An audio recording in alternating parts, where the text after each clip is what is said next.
Good morning, everyone. This is Jeffe Kennedy, author of Epic Fantasy Romance. I'm here with my first cup of coffee. Ah, excellent. Today is, say it with me, people, it is Friday. Woohoo! December. Nice try, Jeffe. January 19th.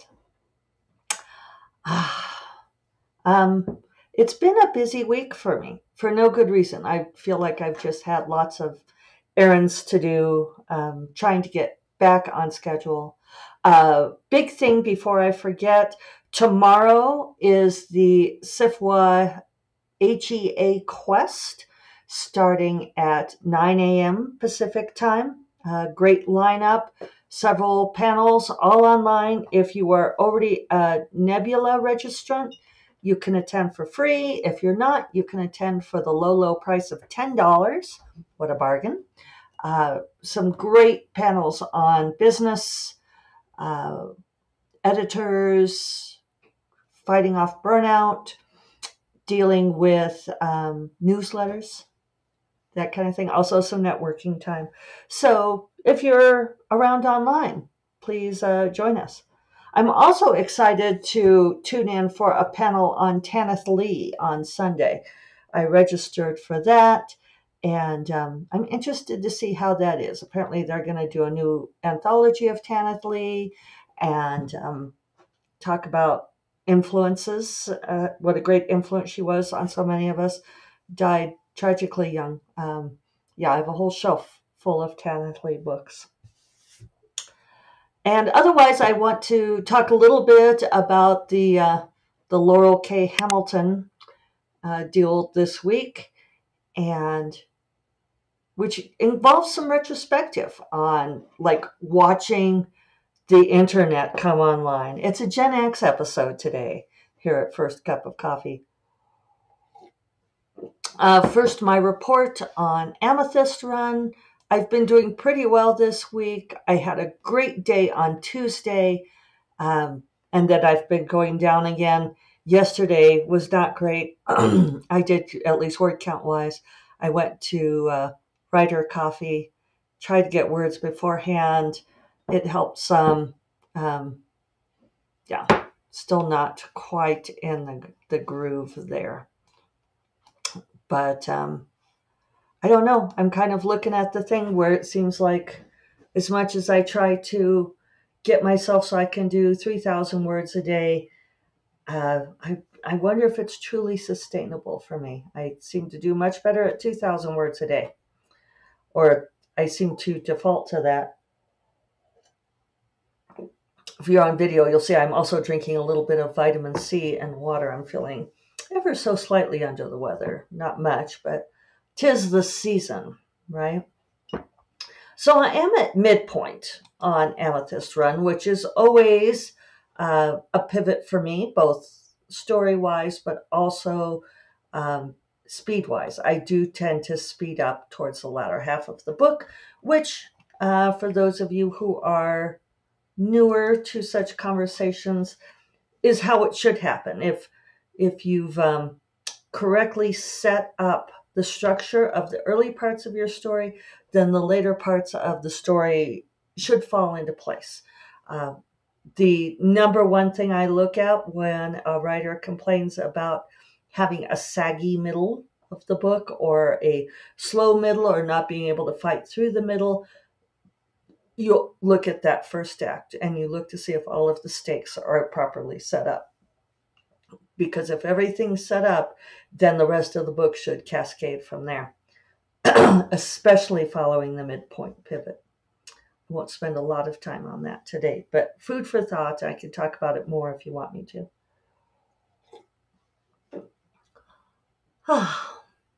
so, yeah, big kerfuffle in the writing community this week, and I almost hesitate to say anything because I feel like everybody is weighing in, and I have mixed feelings about this.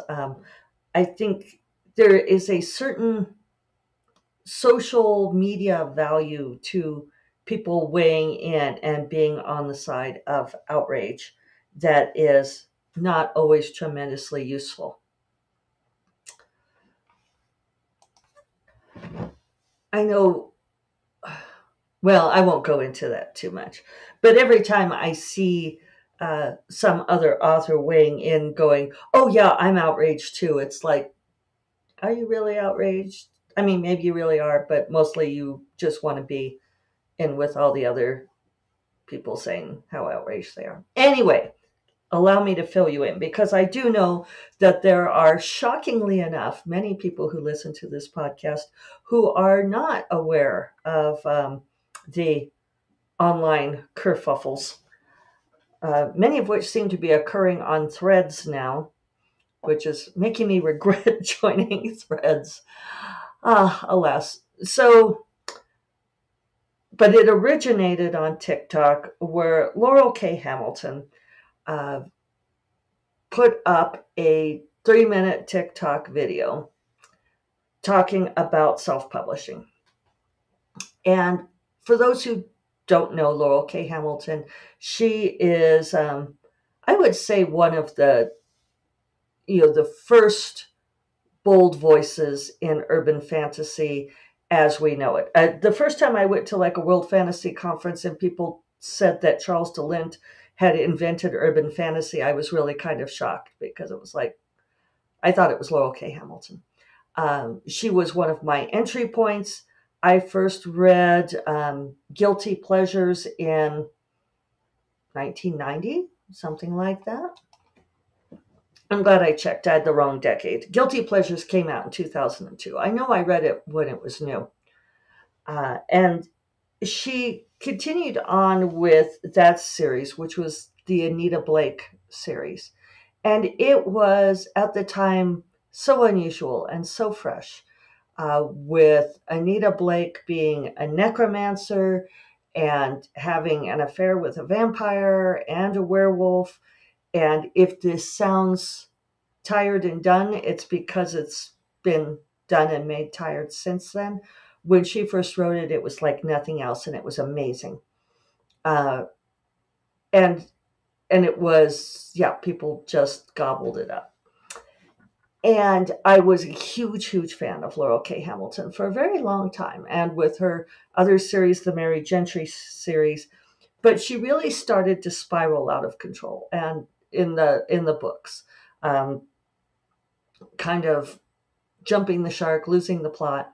Uh, and I love reading sexy stuff, but she would go into these pages and pages and pages of these sex scenes that kind of didn't really go anywhere, and did not advance the plot. And there were a couple of, it happened in both series, that there were certain overall trajectories, big goals that the characters would like fail to make any progress towards because they were so busy having sex.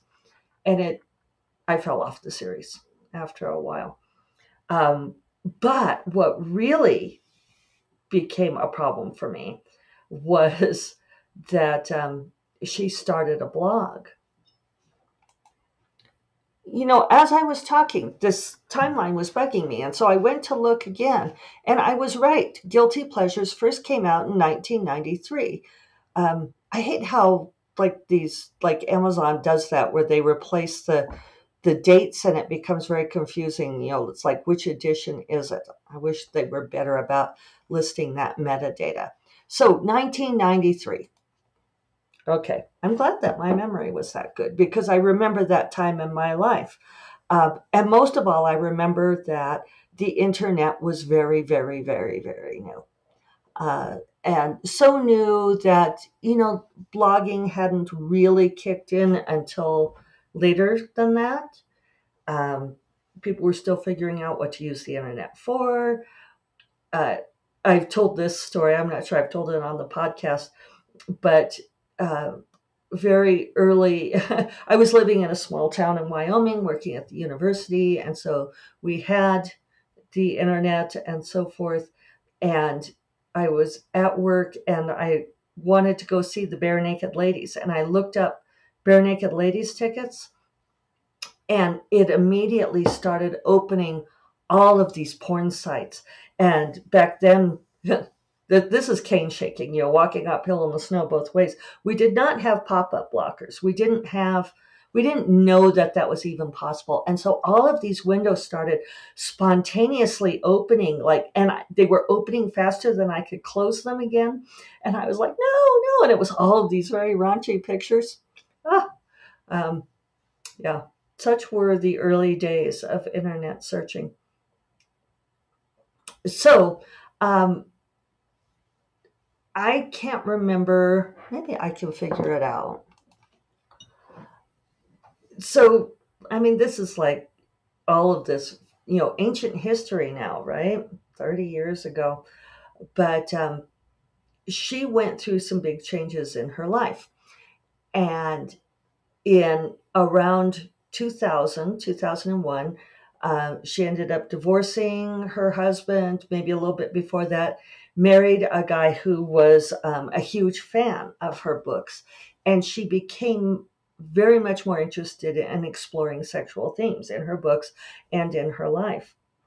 And she had she started a blog, which in the early days, it was like, it's almost hard to explain what it was like, because it was before that things had been so opaque.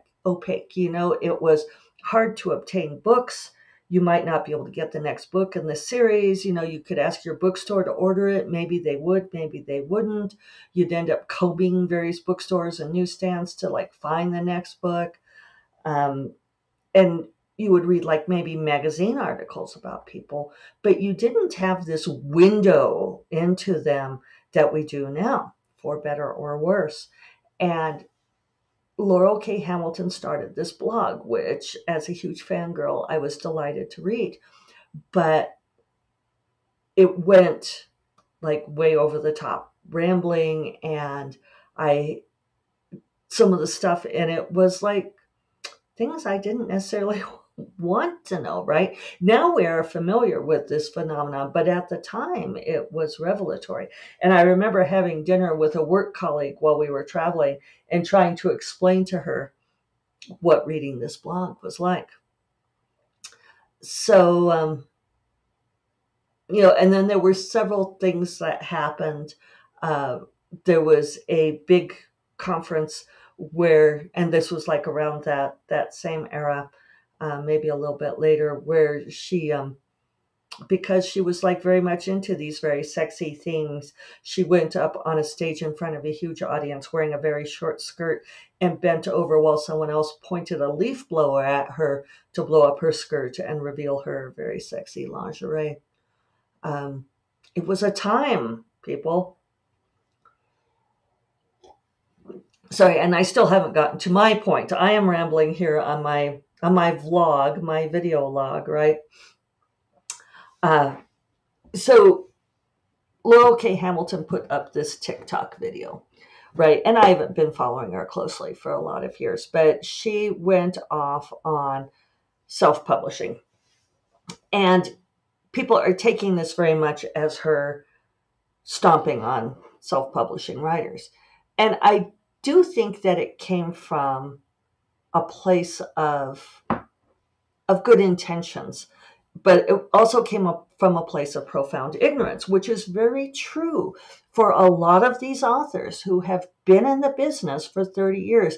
And that's partly why I'm telling this whole story, is that it is difficult to communicate to the youth of today, just how profoundly the world has changed for us with the advent of the internet, with the incredible marketplace that is self-publishing.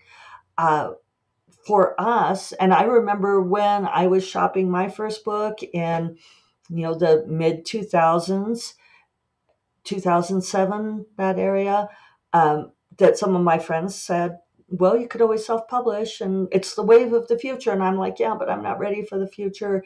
It wasn't, I could say that I was probably a coward. Certainly my bestie, Grace Draven, did I pronounce it well? So the transcript will get it right. It still won't. Uh, she ended up going into self-publishing and doing very, very well. In some ways, she was forced into it. In a way that I was not. I didn't want to do it unless I was forced. Um, it wasn't there wasn't the same kind of cachet to it then, and it mattered to me. It mattered to other people. And I think it's still a factor, even though so many indie authors want to say that it does not matter to them. And I mean, obviously, I'm hybrid. I self publish. I'm very proud of my self published books. Um, and I want to say that it doesn't matter to me, that there is still some bias against those books. But how can it not? How can it not matter to us? Um, we could say we laugh all the way to the bank, but it's still you you want that validation. And what Laurel K. Hamilton ended up saying, and then she did a couple of follow-up videos, which is all very, very on brand with her, because she has always done stuff for attention. She loves having people paying attention to her, and I say that without rancor. Um, if she could put up, she's not doubling down. In fact, the most recent one from yesterday, she apologized for being ignorant and saying that had she been talking to the wrong self-published writers, because in her initial screed, which I realize I still haven't detailed, I apologize. She basically said, don't self-publish, try traditional publishing first.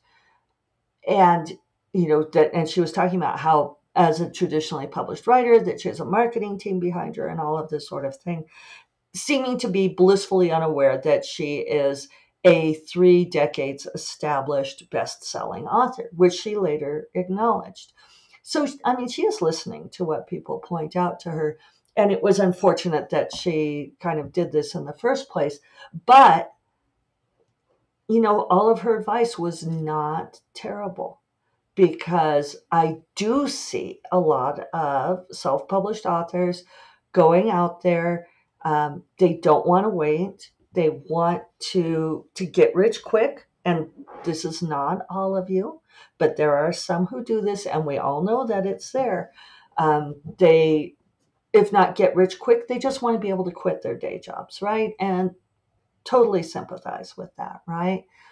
But sometimes the books are not ready. And when you self publish, you don't always know that they are not ready.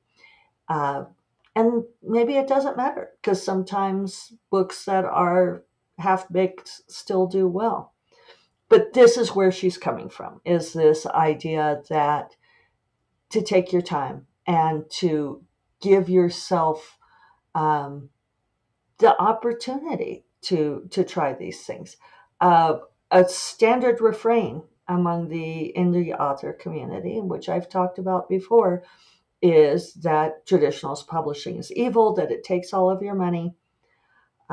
I give out a shout out here to Siam Nescosta, who has put out a couple of very nicely balanced remarks on the whole thing, which is that what we have to keep saying, there is no one true way. Different paths work for different kinds of authors, and neither one is perfect. Neither, and it's the spectrum, right? If we look at either end, neither traditional publishing nor self-publishing is the ultimate answer where everybody gets to romp around in flimsy robes and play harps all the time, right? There's a lot of work. There's downsides to both. Um, there are self-published authors out there like Sam Nescosta who have made an amazing career for themselves, have a huge platform, are doing tremendously well, and that's fantastic. And then there are self-published authors who are not. And maybe they're even writing great books and they're still not finding their audience. There is no sure formula. And so it's very easy for people to become upset and to go online and say, why is Laurel K. Hamilton, saying, why is she stomping on indies? She actually wasn't stomping on indies. I watched the TikTok videos. She was saying that she thought traditional publishing was a better path. She has simply been corrected now, and she acknowledged that and she apologized. But not everything she said was entirely wrong. That, and she's basing it on her experience, which is 30 years old, right? And also based on serendipity, right? Which is something I talk about a lot, that it is difficult for people who have been tremendously successful to recognize the role of serendipity in their success, that they were in the right place at the right time with the exact right thing. Laurel K. Hamilton hit it, right? And now she has this faithful audience, a platform that she will just always sell books. She can write anything and she will continue to sell books. That's how it works. Um, but this idea that this is the way that I did it. And this is what happens a lot with very experienced, successful people in any field, is that they try to reverse engineer, right? It comes from a good place. They say, oh, yes, I'm very successful and I have these people who admire my success. Let me reverse engineer how I got here and explain so that other people can do the same thing. And dear reader, does not work. Doesn't work that way. You can't reverse engineer it.